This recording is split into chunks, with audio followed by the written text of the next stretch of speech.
virtual machine. There's no virtual machine right now. I'll say create something called as an Azure virtual machine out here.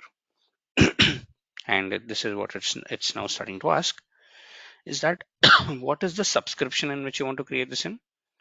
What is the resource group? I'll say it is VMRG is the resource group that I want to create this in. I'll say give a name to this virtual machine. I'll say it is a demo VM or a first VM, whatever it is that you want to name it. The location, again, my virtual machine has to be in the location where my virtual network is. I cannot have it in a different location than my virtual network as such. I'll just scroll down. There is something called availability options. For this, I need a complete session of this. So I'm not touching the availability right now. Let's come back to it. Security type, I'll just say standard. And very and very importantly, it's now asking me, I understand you want to create a virtual machine, great. But can you tell me, let's put some components out here. Can you tell me what kind of an operating system that you want on top of this particular virtual machine? Windows operating. Right, but not only Windows, you can have multiple operating systems like, let's say, Mac, Linux, you can have Red Hat, you can have a lot of things out here. Yes, but in my case, let's start with something called Windows operating systems out here. And my question to you all, again coming back to you all, is that which version of Windows do you need? Do you need a Windows 11? Do you need a Windows 10, 7, 6? What it is? What do you think? Should I be? Sorry, go ahead, please. Windows 10. Windows 10. Okay. Anyone else? Does anyone else have a different opinion out there? Windows 11? Does anyone like Windows 7 or Windows 8, 8.1? Any latest version? Any latest version out there? Right. Okay. Anyone else? Windows 8. Windows 8. Okay. like CentOS and Ubuntu. CentOS, Ubuntu, but again, I'm not going to the Linux side of things right away. So I'm just sticking myself to Windows right now. So very importantly, I need to understand what am I doing with this particular virtual machine. Now, if you look at my example, I want to use this virtual machine as a web server that can host an application. In Windows this server. case, yes, exactly. I'm now coming down to an operating system called Windows Server. I cannot be using a home operating system like the one that I have. See, in my case, I have a Windows 11 operating system, which is designed for home users like you and me, so that we can go ahead, let's say, start interacting with this operating system, do all our regular activities and all these things. But if you want to host a code, when I'm now coming down to, let's say, hosting a code, or let's say going ahead and let's say putting some kind of an application, these home operating systems will not, let's say, suffice my need. So I have a Windows 10 Pro.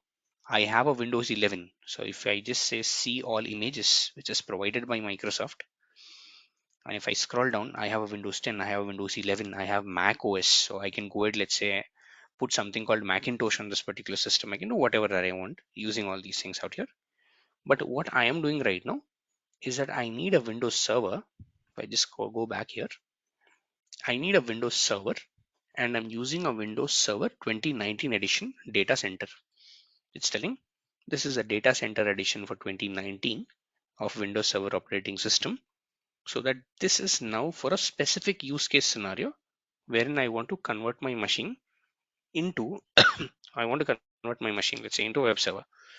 If you want to use it for your home, then that's a different case. You can go ahead, use Windows 10, Windows 11, whatever it is that you can install on top of it and use it out. If you want to use it for development, and if you want to, let's say, use something like a specific OS like Linux and all these things, you can do that as well. You can have Ubuntu, you can have Cent, you can have SUSE, you can have Debian, for Fedora. You have a lot of things out here in the offer. You can install any kind of an operating system. It just depends upon what is the use case scenario that we are trying to, let's say, go ahead and do. In my case, the use case scenario out here is to just go ahead, install, let's say, something called Windows Server, convert it into a server base out here. So very first thing, the answer, I mean, the question here is that what kind of an operating system that we want, and I'm saying it's a Windows Server operating system that I want. After this, now comes the option where Microsoft will ask you, great, I'll go ahead and install something called Windows Server for you, not a problem. But can you tell me what is the capacity of the machine that you want? Very simple. Even if you walk into a shop and say that what, I need a computer, the first thing, or I need a laptop, the first thing the shopkeeper is going to ask you is that what kind of an operating system? Normally, when you walk into a store, it's usually Windows that you get.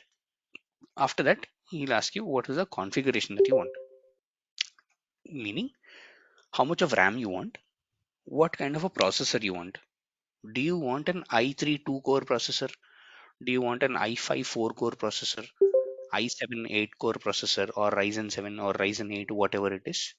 So it's now coming down to the configuration on how big or how small of your system you want. Again, if you go for an i3 i3 2-core processor, which means that you have two CPUs running in the background, meaning when you say 2-core, right, it's nothing but two CPUs running in the background, which is, let's say, helping you in the processing power and all these things. Literally means that you can do two tasks parallelly. That's what the core capacity out here really mentions out here. Sorry, guys, I'm hearing some kind of a noise out here. Can you please go on mute if you're not already on? If you do not have a question, please on mute, please.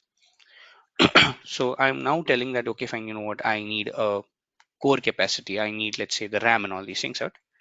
In the same way, Microsoft is now also asking me out here, telling that what kind of machine that you need out here, what really, let's say, kind of a machine that you need as such.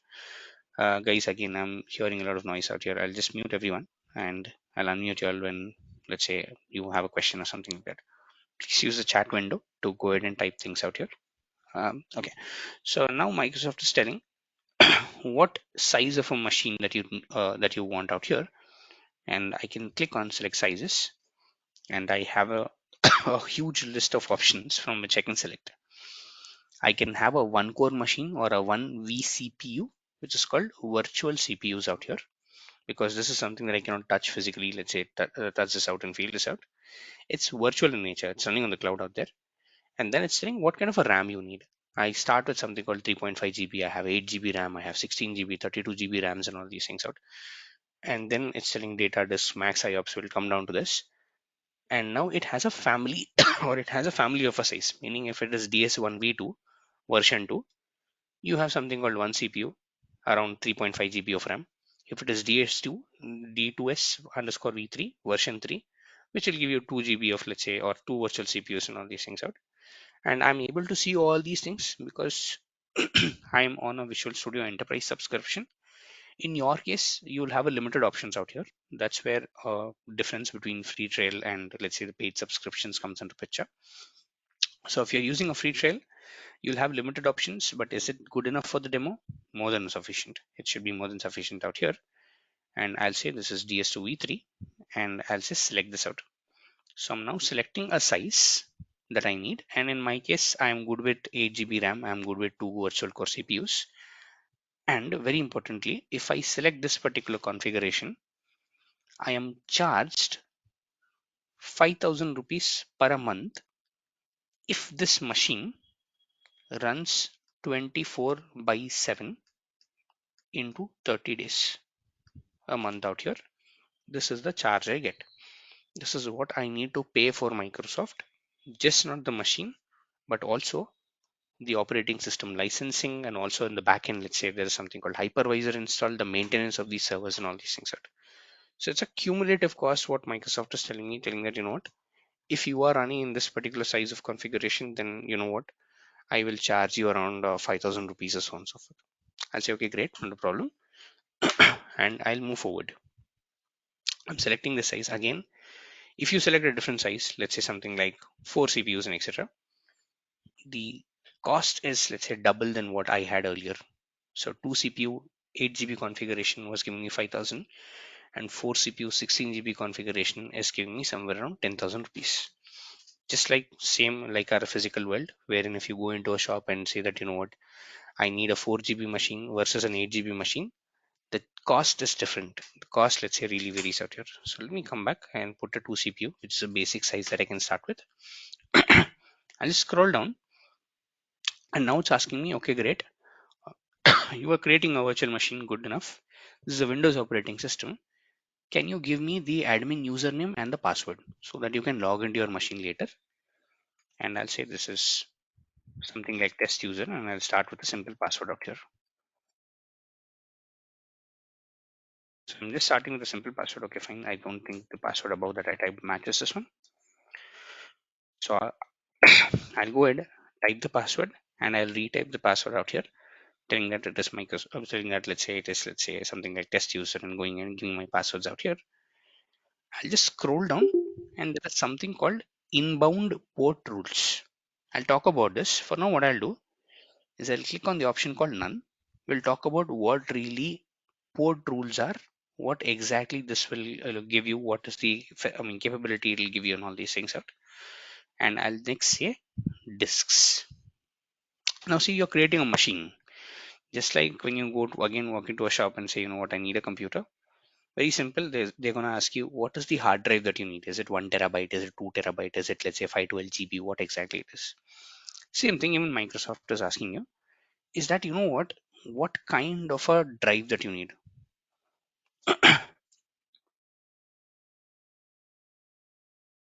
And by default, Microsoft will give you something called as an OS disk C drive, wherein the operating system that you selected earlier, right, that has to be installed. For which Microsoft says, you know what, I'll start with a minimum of 128 gigabytes, and you have an option to select whether it's a premium disk, standard SSD, meaning solid state drives, or you have something called standard HDDs as well. Again, HDDs will have a little bit of latency. It will have, let's say, a lot of latency while you write and read the data. Wherein, when you go for something called premium SSDs, it's faster when you write and, let's say, read the data. And also, these disks are backed up by something called local redundant storage, LRS out here. This is what you get while you go ahead and, let's say, create this disk out and run this disk out here. Okay, is the price only for just a second. I will mute a couple of people. Guys, again, I'm getting a lot of, let's say, echo when I'm talking out here. Please stay muted. And I'll just scroll down, and there's something called encryption type, which I'll talk about. And then it's asking me, do you also want data disks with this? Meaning, I will definitely give you an OS disk. Do you also want a D drive and F drive and all that stuff? I can say, yes, I want a D drive, why not? And I'll say create and attach a new disk. I can go ahead, create a new disk, and I'll say some name out here telling that this is data drive D. I can choose the size here. I can say whether it's 4 GB, 8 GB, 16, whatever it is, up to a maximum of 32,000 GB out here, which is a very big size out there.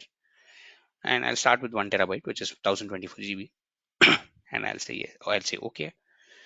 And then I'll say networking. I'll just go next, and I'll say networking. This is where it is asking me, what is your virtual network? Can you give me a virtual network out here? And can you give me a subnet?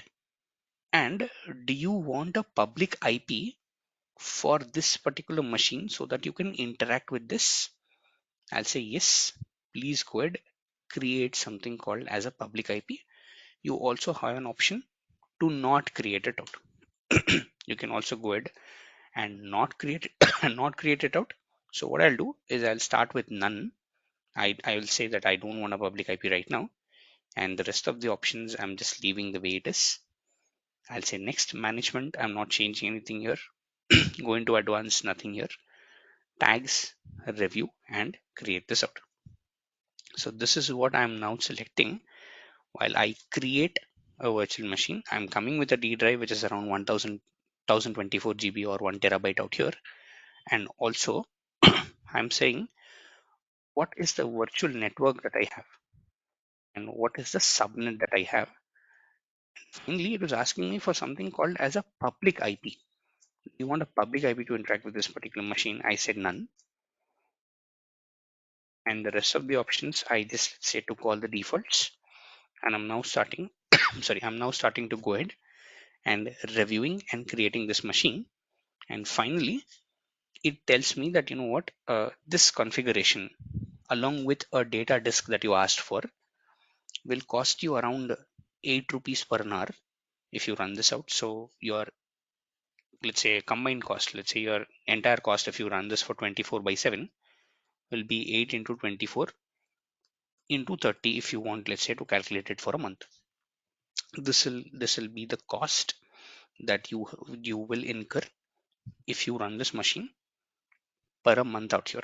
Again, the cost varies. It depends upon what kind of a data disk that you're at sorry, what kind of a data disk that you're adding, and a lot of things out here. And finally, I will go ahead, hit the button called create out here.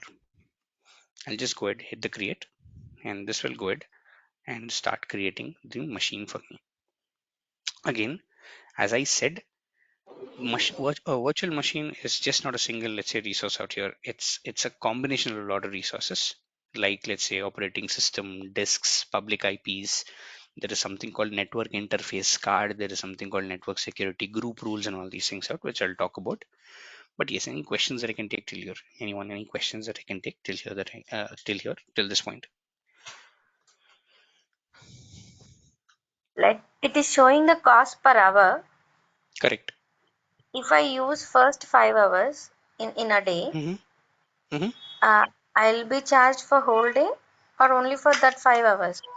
No, it's only for that particular 5 hours. So it is hourly basis. So even in that particular hourly basis, let's say that I created the machine right now and I only use it for half an hour, I'll Huh. be having a cost of 4 rupees only. So it is per Okay. an hourly basis charge that they will do. It's not for an entire day as such. আছে Okay. রাতवा একটা কে পাইতাল দাও হ্যাঁ Yes. Any more questions here?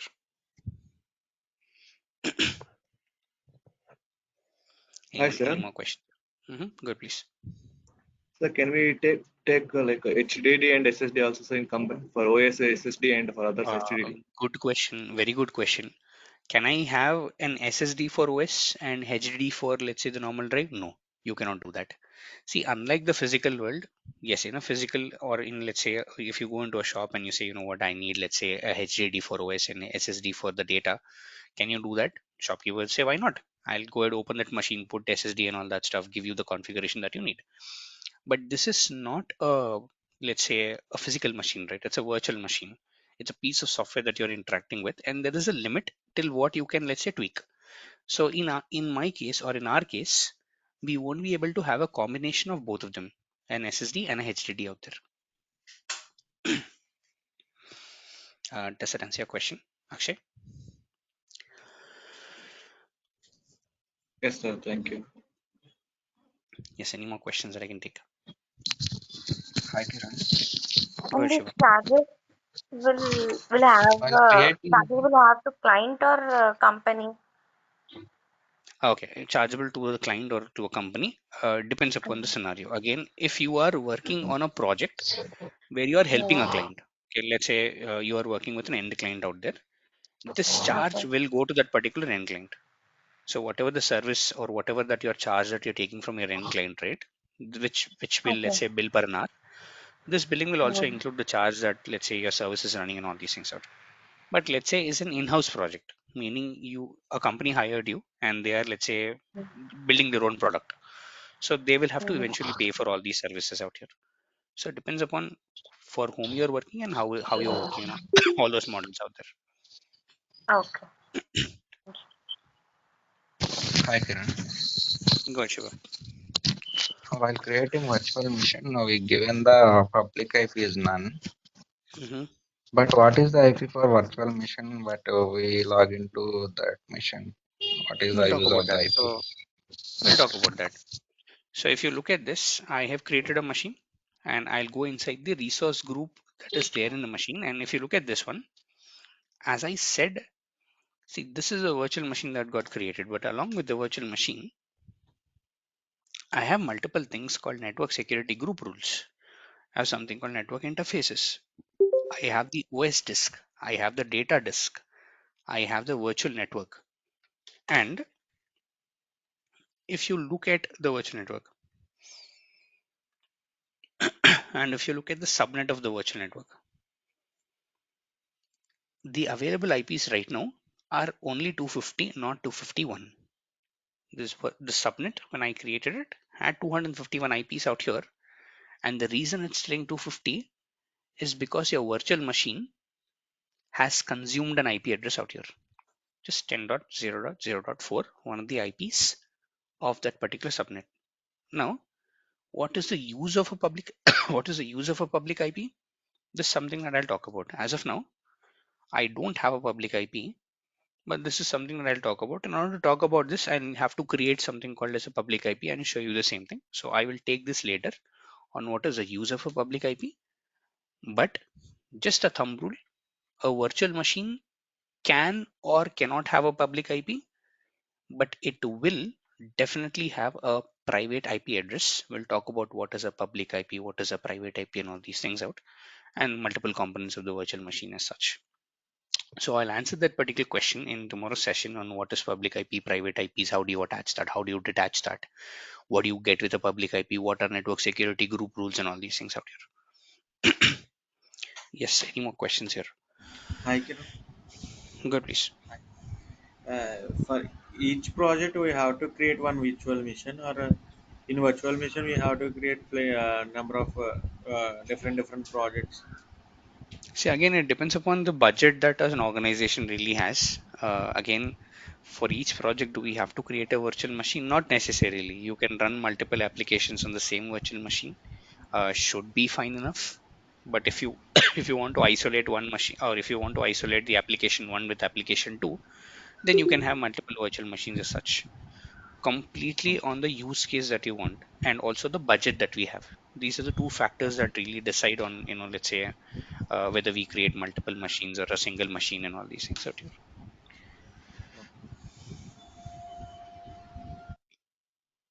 Yes, any more questions here? And we Mhm. again we have to create storage containers all in this virtual machine only. Uh, Not really. When you say storage container, the virtual machine has its own disk.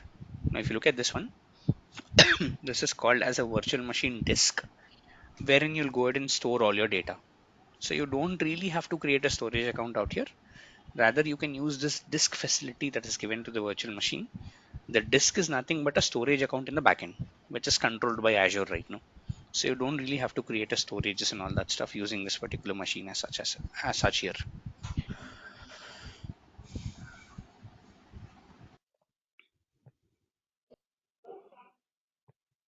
Yes, any more questions here? So if you delete virtual machine, then it will delete all the services, right? Like Uh, data drive, voice drive. Good question. It depends upon how you're deleting it. If I go into my virtual machine and if I click on delete option, do you say apply force delete? If I click on this, then it will go and delete all these resources. But if you don't click on this, it'll just delete this particular VM only. So it just depends upon how we are deleting it. If I say apply force delete and let's say I click on this and click on this one and then go ahead and I'll say I have read all the conditions and then I say delete this out, it'll go ahead delete all your resources along with the disk and etc. If not, if you just say that, you know what, I want to delete my machine, I don't want to delete my drives. Do you have a case scenario where you don't want to delete your drives? Yes. You can also have a case meaning maybe this OS is corrupted, but the data is not. So what you can do is delete this particular machine, attach this drive to another virtual machine, and then you can extract all your data from that particular machine as such. So it depends upon what do you want to, let's say, achieve out here. Depending upon that, you can or cannot delete your drives as such. Does it answer your question, Karim? Yeah, yes. So we can delete any data disk, right? If you require, Yes. Yes. If you but required, you can we go ahead cannot delete. delete voice drive. Mhm. We OS cannot drive delete OS drive. OS drive gets attached to the virtual machine, so you cannot delete the OS drive of a running VM. If you want to stop Yeah. the VM and delete the drive, then yes, you can go ahead and do that. But for a running machine, you cannot go ahead and delete the OS drive as such. Okay. Yes, any more questions here? Sir, OS is available in every region or any restrictions Uh, are there? Good question. OS is available in every region. Again, normally the Windows operating systems are available generally in every region. But when you talk about Red Hat, SUSE, Linux, and all these things, the region availability is a little less when compared to, let's say, the Windows as such. So it just depends upon what kind of an operating system that we are creating. Generally, it is available in every region. But if you go ahead and let's say talk about a let's say operating system like SUSE or Fedora and all these things, right? Those depend upon the region that you're creating them in. Hi, For Kiran. example, I am choosing a LRS or GRS like that. Hmm. Hmm. So I am in South India, so I don't have any available in GZRS. Okay. So I want a high availability in OS system. So is it Hmm. available? I can create. Is there any possibility? Is there? Again, when you create a disk, right, you'll only have an option to go for LRS. There is nothing called GRS or RAGRS concept that comes into the disk of an operating system. But there is something called availability, which we'll talk about. In the first screen, I was telling there's something called availability. I need a separate class for that, right? That's where I'll talk about how do you go ahead and make this, let's say, machines highly available and all these concepts out there. Oh, okay. So you mean that Any types? can I create a virtual machine? Sorry, can I create a virtual network during the creation of a virtual machine? Is that your question? If Yeah, I get it right? yeah. Yes, you can do that. Like if you create a virtual machine directly without having a virtual network in place, you can also do that. So if I say create a virtual machine, I can directly go into the networking. I can say create new. And again, I have to, let's say the basic is incomplete. I'll have to fill up all those things out there. I'll say create new and I can go ahead create a virtual network directly from here. So you don't even have to have a resource group. I was just placing the order in such a way that we understand that we need a resource group and then finally a VM out here. I was just coming with a I was just coming with a logical order, but you can go ahead create a virtual machine and then create a virtual network inside it while you're creating a machine as such.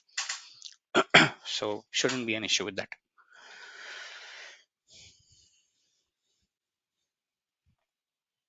Yes, any more? Sorry, any more questions, guys? Okay. After creating the virtual machine, can I increase the storage? Okay, let's see. After creating the virtual machine, can I increase the storage as per the requirement and create one more drive? Definitely good question. Yes. You can increase your storage capacity. You cannot decrease it. The condition here is that let's say if you create a 1024 GB drive, you can increase the drive to let's say 2024. Let's say yes, resize option. Yes, you can resize it out. Again, resize option is different, and the drive option that you're talking about, that's a different thing. Yes, you can increase, you can add more. You cannot decrease something that is existing.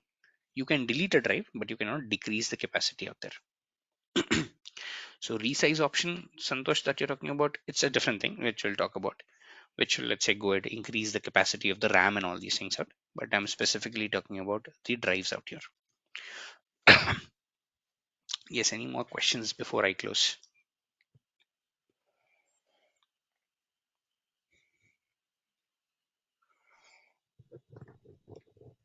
Anyone, any more questions that I can close? All right, so just create a machine today. Let's understand just the basic creation of the machine, and we'll talk about the services that are attached to the machine in tomorrow's session. We'll deep dive into the, let's say, services, and finally we'll understand how to convert this machine into a server and what you can do with that and all these things. Okay, so that's it from mine today, guys. I'm a little top of the hour, so if you have any questions, I'll take it in tomorrow's session before we begin, and then we can go ahead with the class out there. Thank you, and have a good day ahead.